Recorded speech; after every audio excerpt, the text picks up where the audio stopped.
हरि ओम तत्सत। संत कबीर पाणी। संत कबीर के प्रमाणिक ग्रंथ बीजक से लिए हुए यह पद और उसके बारे में ग्रुप डिस्कशन।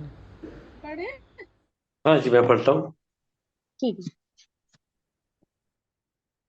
साधु पांडे निपुण कसाई, बकरी मारी भेड़ी को धोए, भेड़ी को धाए, दिल में दर्द न आई, करी स्नान, तिलक दे बैठे, विधि सो देवी पूजाए, आत्म मारी पलक में बरसे, रुधिर की नदी बहाई, अति पुनीत उच्च कुल कहिए, सबा माही अधिकाई, इनसे दीक्षा सब कोई मांगे, हंसी आवे मोहे भाई, पाप कटन की कथा सुनावे, करम करावे नीचा, बहुत दोहे परम पर दिखे, कहे बाही जम खींचा, गाय बधे सो तुरक कहावे, यह क्या इनसे छोटे, कहे कबीर सुनो भाई साधो, कली में ब्राह्मण खोटे। इसमें हिंदी के शब्द है 33।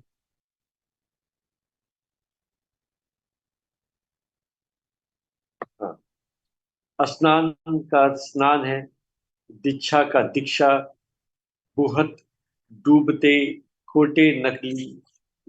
हिंदी अर्थ है, साधु पांडे निपुण कसाई है, कुशल कसाई है, ये बड़ी कुशलता से बहुत हुनर से पशुओं को काटते हैं, कभी बलि के नाम पर, कभी चढ़ावे के नाम पर, बकरी को मारकर भेड़ पर लपकते हैं, उसका बलिदान करवाते हैं। इनके दिल में दया नाम मात्र भी नहीं है। स्नान करके तिलक लगाकर विधि विधान से देवी की पूजा कराते हैं। ये अपनी आत्मा को पल भर में मारकर खून की नदियां बहा देते हैं। ये अपने आप को बहुत पवित्र और ऊंचे कुल का कहते हैं। सभा में इनका बहुत मान होता है। इनसे सब दीक्षा लेने आते हैं। इस पाखंड को देखकर मुझे हंसी आती है। भोले भाले लोगों को पाप काटने की कथा सुनाते हैं और उनसे कभी बलि चढ़ाने का या अन्य नीच काम कराते हैं। हमने ऐसे दोनों पाखंडियों को डूबते देखा है। जिसको सहारा देने का लालच दिया, उसी को लेकर डूब जाते हैं। जो गाय का वध करते हैं, वे मुसलमान कहलाते हैं। उनकी बुराई होती है, लेकिन क्या ये पांडे उनसे कम हैं जो बलि के नाम पर या देवी के नाम पर, मनोकामना पूरी होने के नाम पर निपुणता से पशुवध नर बलि कराते हैं। कबीर कह रहे हैं, कलयुग में ऐसा कर्म करने वाले ब्राह्मण खोटे हो गए।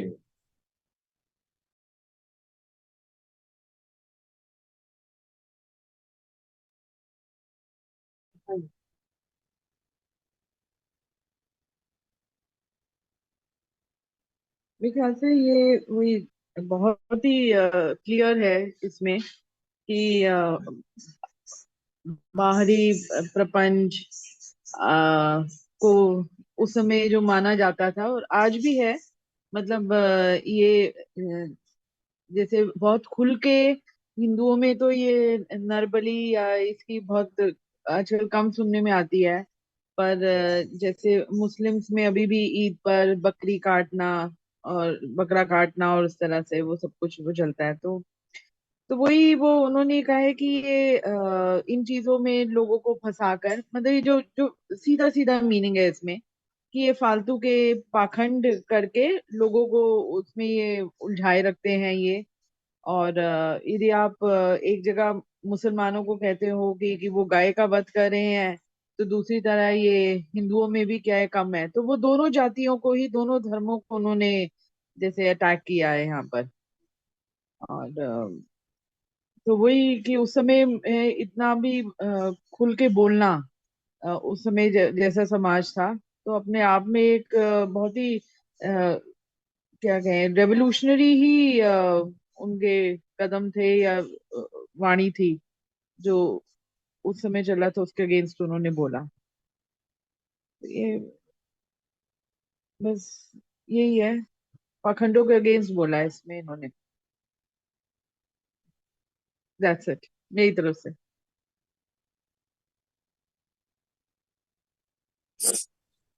नहीं, कुछ ये समझ मतलब कुछ बोलने के लिए कुछ समझ नहीं आ रहा। सारा मतलब जैसे उन्होंने बताया है, वो बात तो बिल्कुल ठीक है। मतलब कसाई मतलब ऐसे मतलब करते हैं तो नहीं क्या। हाँ,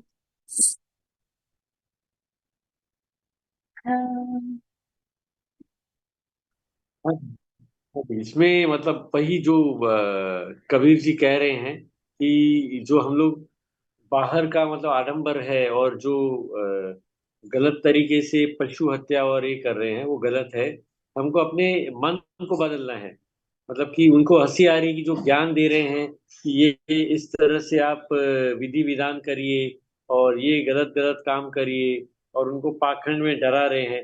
बोलते हैं वो सब गलत है। पहले तो जो पंडित जो हैं वो दूसरों को सिखा रहे हैं। पहले तो उनको अपने आप को सही करना है और अपने आप के अंदर सही ज्ञान लेके आना है। फिर वो किसी को ज्ञान दे पाएंगे। मतलब ये जो हत्या करनी है उनको एक्चुअली मतलब इसके छिपा मतलब अर्थ हिडन अर्थ ये लगता है कि पहले हमको हमारे अंदर जो कामनाएं और वासना है या जो भी गलत तरीके हैं उनको पहले हमको मारना है। ना कि बाहर किसी की प्राणी की बलि देनी है। बलि हमको हमारे अंदर के जो अहंकार है, जो वासना कामना है उनकी बलि देनी है। और हम कर रहे गलत है कि दूसरे बलि दे रहे हैं। मुझे ये समझ आया। थैंक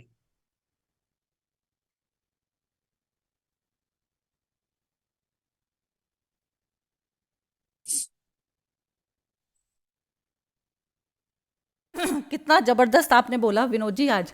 बिल्कुल क्लैरिटी से बोल दिया, सब कुछ ही बोल दिया बिल्कुल। मन के लेवल पर ही चलता है पहले। अपना मन तो क्या है ना, जांचा नहीं। ये क्या होता है कि जैसे जो संस्कार कहते हैं ना हम हिंदी में, कि संस्कार हैं उसके, ये वाले सब चीज़ों के संस्कार बुरे और अच्छी चीज़ को नहीं कहा जाता। आप शरीर भाव में जो जो जिए, जो जो रीति कुरीतियाँ जो चलती आ रही हैं उनको आपने पूरी तरह से अडॉप्ट कर लिया। अडॉप्ट कर लिया, अब वो अच्छी थी तो अच्छी भी चलती है, बुरी बुरी थी तो बुरी। और अच्छा बुरा सब कुछ ये प्रकृति में घटित होता है।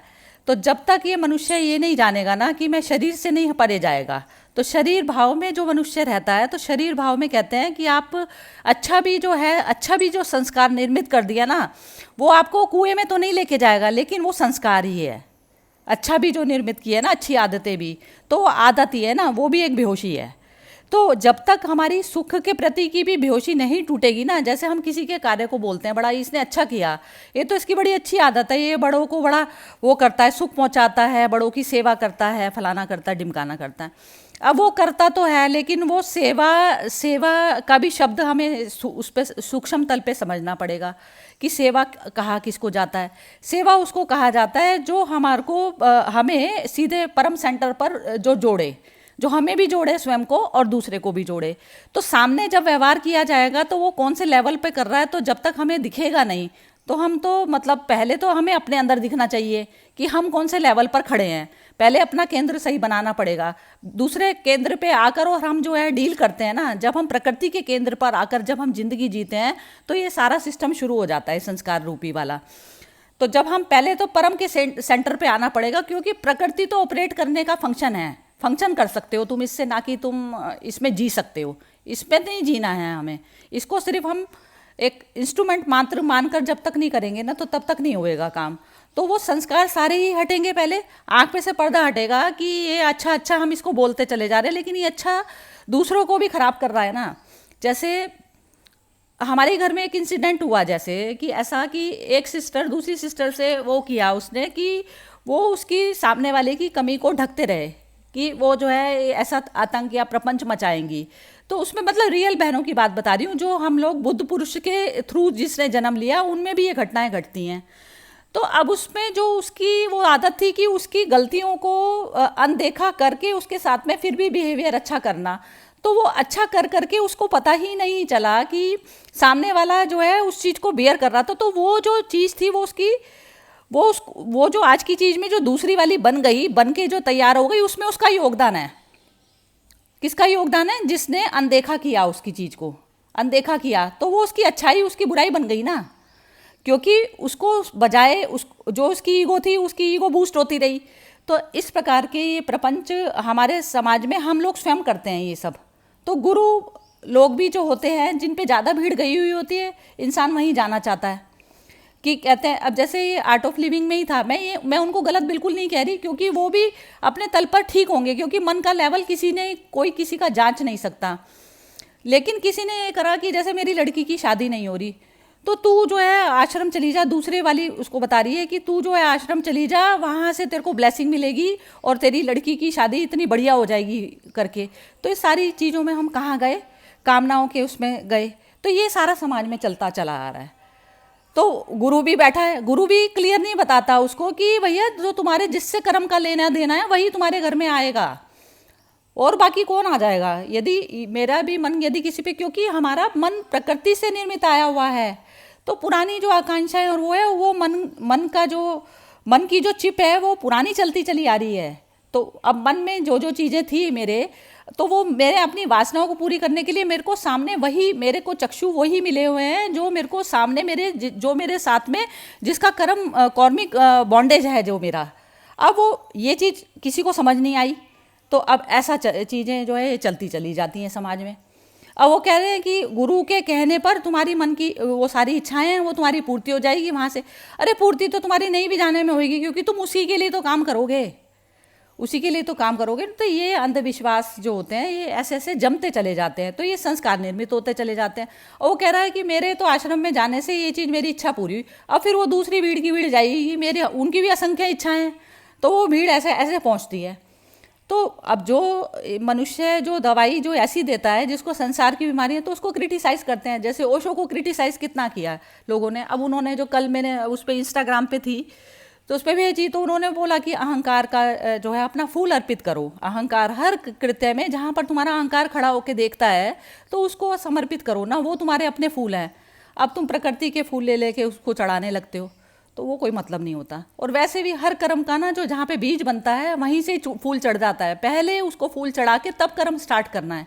ये चीज़ समझ नहीं आती, ऐसा सिस्टम चलता चला रहा है। लेकिन इस वाले ग्रुप में मुझे ऐसा लगता है कि ये क्लैरिटी सब में बहुत अच्छी तरीके से आ चुकी, बस वो पेश करने का ढंग सबका अपना अलग अलग है। तो क्लैरिटी तो पूरी तरह हो गई। अब शास्त्र तो मेरे को लगता नहीं है कि कोई भी शास्त्र में बाधा बनेगी, क्योंकि क्लैरिटी इतनी अच्छी है बोलने में। तो वो क्लियर जबान पे ऐसा आया है कि उसमें कामना और उससे हटकर जो है मनुष्य अपने आप को देखने लगा। बस मुझे तो इतना ही बोलना था। और किसी को कुछ कहना है तो बताइए, दोबारा किसी को कुछ बोलना है तो बोलिए। वो बलि कम होती है ये नॉन वेज का, उसमें भी पशु को मार के खा जाते हैं।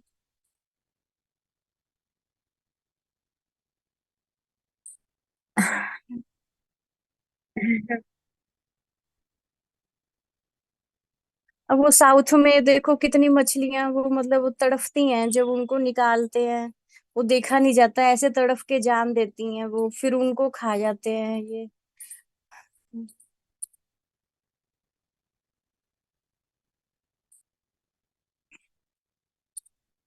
इसमें मैं पता नहीं, जैसे मैं तो खुद वैसे वेजिटेरियन हूँ बट इसमें मैं कुछ ज्यादा पता नहीं। जैसे अब इसमें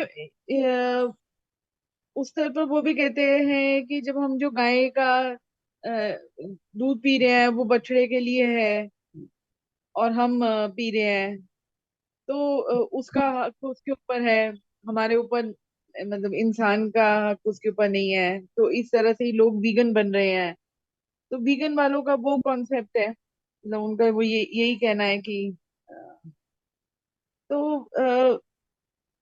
ये पता नहीं, आई एम स्टिल नॉट, मतलब मैंने इसके ऊपर कुछ ज्यादा।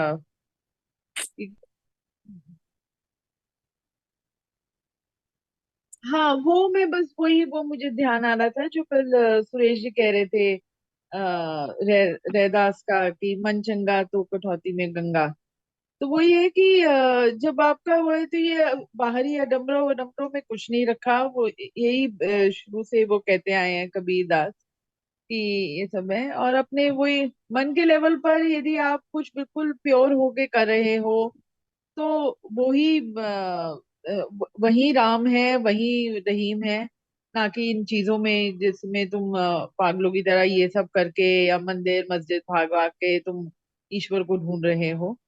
तो ईश्वर वही आ जाता है कि ईश्वर क्वालिटीज का नाम है, ना कोई एक फिगर वहां बैठा हुआ है कहीं पर और वो है। तो उन क्वालिटीज को तुम अपने अंदर इम्बाइब कर सको तो वो हमारी कोशिश होनी चाहिए। और वही तभी तुम राम के पद पर हो या रहीम के पद पर हो या अल्लाह के पद पर हो, जिसके भी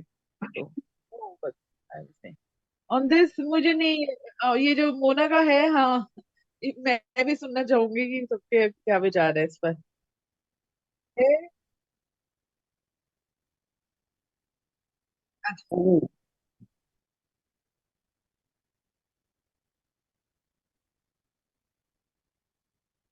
हाँ, अपने आप को ही, हाँ, अपने आप को देखो। हाँ नहीं, वो तो नॉनवेज जो रहता है वो तो खराब ही है, ऐसा कहते भी है। स्टडी भी बहुत सारी यूएन की भी आई है कि हमारे मतलब 70% जो अनाज उगाते हैं अर्थ पे, वो नॉनवेज को रेस करने मतलब पशुपालन में चला जाता है। तो बहुत वेस्टेज बहुत हो रही है और इस शौक के लिए गलत खान पान हो रहा है। वो सही है, लेकिन मतलब देखिए यूरोप में क्या है कि वहाँ उनके पास ऑप्शन नहीं थे पहले, कि वेजिटेबल्स उगते नहीं थे ठंडी में। तो उनकी वो मजबूरी अलग है। लेकिन हमारे यहाँ पे जो वो कॉपी हो रहा है, कॉपी पेस्ट हो रहा है, वो थोड़ा गलत है। तो बच्चों को अगर समझाया जाएगा न्यू जनरेशन को तो वो समझ जाएंगे। बाकी पहली बात है कि हमारे इधर ही ज्ञान नहीं होता है कि हमारी हिंदू संस्कृति क्या है। उसका थोड़ा ज्ञान पेरेंट्स को आएगा तो वो बच्चों को समझा पाएंगे। तो वो हिसाब से चेंज चलती है। लेकिन अभी धीरे धीरे लोग नॉनवेज कम होता जा रहा है, मुझे ऐसा लगता है। सिर्फ यंगस्टर में बढ़ रहा है, वो थोड़ा बाहर घूमते हैं वो हिसाब से उनको वैसा। बाकी गलत या सही है वो मैं कमेंट नहीं कर पाऊंगा। हर एक की अलग अलग परिस्थिति है और मानना है अलग, और खान पान का तरीका अलग है। तो वो एक चीज है। बाकी नॉनवेज कम खाना चाहिए हेल्थ के हिसाब से भी, और इकोलॉजी के हिसाब से भी वो सही नहीं है। और एक जो सरिता जी ने अभी कहा था कि हम लोग सब समझ तो रहे हैं, लेकिन मतलब एक है कि समझ तो रहे हैं गीता, लेकिन उसको अप्लाई कैसे करना है, उसको जीवन में कैसे उतारना है, वो एक थोड़ा कठिन रहता है। धीरे धीरे वो भी आगे हो जाए तो अच्छी बात है। बस वही वही बोलना। थैंक ये ना जब तक ये कहते हैं ना हमें होश नहीं आया ना, होश उसकी उसको कहा जाता है जो बॉडी आइडेंटिफिकेशन बिल्कुल पूरी तरह से आपका ख़त्म हो गया। अब बॉडी को मैं उस यूज़ करने के लिए 100% मतलब कैपेबल हो गई। तो कह रहे हैं ये इतनी वैसी सफिस्टिकेटेड मशीन है तो इसको हमें ऑपरेट नहीं करना आता। अब ये जो वेगन का और ये सब जो चीज़ें चल रही हैं जो आजकल समाज में, तो इसमें सोता हुआ मनुष्य कैसे कार्य करेगा इसमें। जैसे अब मैंने कहा तेरे को वेगन डाइट लेनी चाहिए क्योंकि ये मेरी हेल्थ के लिए अच्छी है। एक जो बॉडी जिसने आइडेंटिफिकेशन किया हुआ है वो इस तरीके से देखेगा उसको और ज़्यादातर दुनिया इसी तरीके से देखती है। लेकिन वहाँ पर भी हम हिंसा कर बैठेंगे। हिंसा इस प्रकार से कर बैठेंगे कि जैसे एक चीज़ डिमांड एंड सप्लाई का मार्केट में चलता है ना रोल, तो वो वहाँ पर भी हम लोग किसी का भी प्राइस बढ़ा सकते हैं। यदि सारी ही सृष्टि खाली उस पर आ जाए, सोयाबीन पे आ जाए, तो सोयाबीन उगाएंगे क्या खाली हम। अब बॉडी के साथ में उसने तादाद में, अब एक मेडिसिन की तरह से यदि बॉडी को ले रहे हो आप और उसमें थोड़ा थोड़ा चीज़ें सब चीज़ें जानी चाहिए। अब उसमें वीगन डाइट लेनी चाहिए, ये लेनी चाहिए। यदि थोड़ा बहुत यदि आप मिल्क भी लेते तो कोई प्रॉब्लम ना होती। जो हिंसा के लेवल तक जो चीज़ उतरती है तो वो हम ही उतारते हैं उसको, क्योंकि हम जो वेजिटेरियन भी चीज़ें लेते हैं उसमें भी तो हिंसा शुरू हो जाती है कि अब जैसे मैंने इकट्ठे जो है सेव करके रख लिया, अब अखरोट थे, मखाने थे, जैसे इस तरीके की जो चीज़ें थी पहले बिल्कुल नॉर्मल प्राइस पे मिला करती थी, अब क्या हो गया सबको कि अखरोट तो तुम्हारे घुटने में फ़ायदा करेगा, उसमें तो लोग भर भर के रखने लग गए। और जो वेल्दी जो लोग हैं उनके पास तो 100% अवेलेबिलिटी होएगी, वो ये नहीं देखेंगे कि एक मेडिसिन की तरह से मेरे को यूज़ करना है हर चीज़ का, अति में यूज़ करना शुरू कर देंगे, तो वो वहाँ पर भी तो हिंसा चल रही है ना।